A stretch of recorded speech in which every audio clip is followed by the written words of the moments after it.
Welcome to Mystic Eternal Enigmas, where we unravel the greatest mysteries of the ancient world. Dive in and explore the secrets that time has yet to reveal. If a civilization existed in the past with superior technology, why don't we find any trace of it today? This is a question often asked in the comments section under our videos, and it is also one of the most commonly used arguments by those who wish to refute the possibility that an advanced ancient civilization could have existed in the distant past. But is it true that there are no proofs of an ancient, unknown technology? Absolutely not.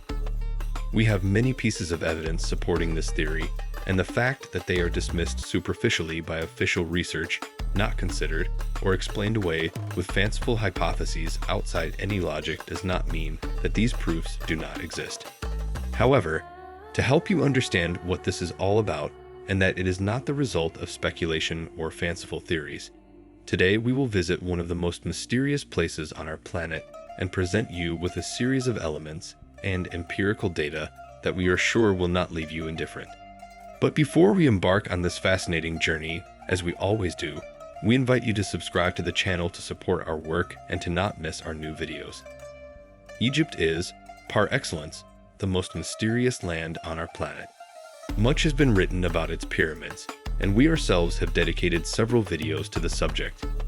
But today, we will go to a lesser known yet, in some ways, even more mysterious place where the use of ancient knowledge has left not only surprising artifacts, but also the evidence of an ancient technology unknown to us.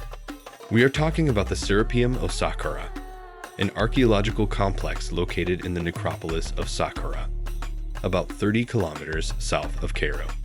In 1851, the French archaeologist Auguste Mariette arrived in Egypt intending to study ancient texts, but he was drawn by the account of Strabo, a Greek historian and geographer who described the presence of a temple dedicated to Serapis. During his research at Saqquara, Mariette accidentally stumbled upon the entrance to the Serapeum, which had been buried under the sand for centuries. Digging deeper, he discovered a vast complex of underground galleries containing enormous sarcophagi made of granite and basalt. The Serapeum is composed of a series of underground galleries, some of which are over 300 meters long. These galleries house 24 enormous sarcophagi, each weighing between 60 and 100 tons. The sarcophagi are made of hard stone such as granite, basalt, and diorite, and are characterized by incredibly precise workmanship. The lids placed on the sarcophagi are also of imposing size and were crafted with a level of precision that has puzzled many scholars. According to historians, the Serapeum is an important testimony to the cult of the Apis. The Apis were sacred bulls venerated in ancient Egypt as earthly incarnations of the god Ptah, one of the main Egyptian deities associated with creation and the protection of artisans. The cult of the Apis was particularly important in Memphis, where it was believed that a single Apis bull was selected to represent the god Ptah on earth. This bull was chosen for its particular physical characteristics, including a white spot in the shape of a triangle on its forehead and other distinctive marks on its body. Scholars have attributed the Serapeum to the cult of the Apis because the size and complexity of the workmanship of what are presumed to be sarcophagi indicate that they were built to house something of great importance. To give you an idea of the dimensions, we are talking about an object approximately 4 meters long by 2.5 meters wide and 2.5 meters high, weighing around 100 tons. When the French explorer Auguste Mariette discovered the Serapeum, he found 23 sarcophagi with the lids slightly open and empty inside. It was thought that the sarcophagi had been looted over the years, but incredibly, one of them appeared still sealed. The lid closing the sarcophagus is enormous and very heavy. Mariette was unable to move it and decided to use dynamite to break it open and gained access to the inside. The lid of the sarcophagus was therefore blown open, but to great surprise, this too was found empty. No sacred bulls described by Egyptological sources were ever found inside the Serapeum, nor were any treasures or sacred remains. So what did these enormous granite sarcophagi contain? If we exclude the hypothesis that sees these as tombs for the sacred bulls, we currently do not have a precise answer. But this is certainly not the only mystery related to this extraordinary place. As we mentioned at the beginning of the video, this site represents evidence of a more advanced, or at least different technology from ours. But to fully understand the extraordinary nature of this place, we need to delve into the details.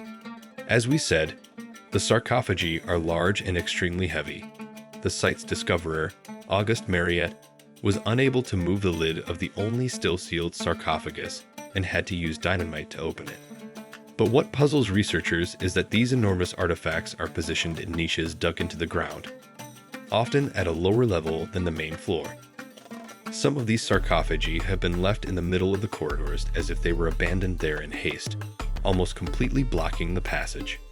Their placement, as well as the fact that they block the passages, raises questions about how it was possible to transport such colossal objects to such a cramped and deep location. Some suggest that slave labor might have been used to set these enormous blocks, but a simple calculation demonstrates the impossibility of this hypothesis. Considering a weight of 100 tons, even if we assume robust slaves, the number of people needed to move such a weight could not physically fit inside the narrow underground corridor. An additional curious fact is that the galleries are completely dark and no signs of illumination, such as the use of torches or other light sources, have been found. This appears quite unusual. What we do know is that the sarcophagi come from quarries located about 500 kilometers away from the site where they were found, in a mountainous and desert region without direct connections to the Nile, which would have been the most logical means of transportation. Geological investigations have also shown that these blocks did not weigh 100 tons when they were extracted, but much more, as they were worked on site where they were found. So, most likely, the large masses had a weight of 300 or 400 tons. Transporting these colossi from the extraction site to the Serapeum over rough terrain and without the means we would consider necessary today represents a feat that defies our understanding. To give you an idea of what 400 tons is, imagine it is equivalent to the weight of a diesel locomotive used for long-distance freight transport. But locomotives are not made in one piece. They are the result of assembling multiple parts. There are, in fact, very few examples of such large and heavy blocks being transported. The recent and perhaps most famous example is the artwork asterisk levitated mass asterisk by the artist Michael Heiser, which was exhibited at the Los Angeles County Museum of Art in 2012.